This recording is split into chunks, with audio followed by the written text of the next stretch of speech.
খনি থেকে নয়, ফাটা ছেঁড়া টায়ার থেকেই উৎপাদিত হচ্ছে ডিজেল, পেট্রোল ও মোবিল সহ অন্যান্য জিনিস। ছোট বড় যানবাহনে ব্যবহার অনুপযোগী হয়ে পড়া টায়ার বিভিন্ন হাত ঘুরে এসে জমা হচ্ছে এই কারখানায়। তৈরি হচ্ছে টায়ারের স্তূপ এবং সেই টায়ারগুলো বিভিন্ন আকারে কেটে আলাদা করে ভিন্ন কাজে ব্যবহার উপযোগী করে তোলা হচ্ছে।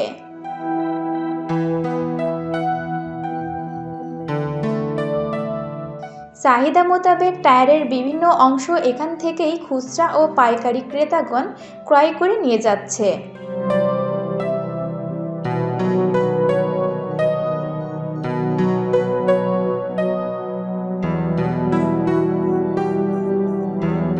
টায়ারের যে অংশটি কোনো কাজে ব্যবহার সম্ভবপর নয়, সেই অংশ সহ টায়ারের বিভিন্ন অংশ পাঠিয়ে দেওয়া হয় রাজশাহী সহ দেশের বিভিন্ন স্থানে।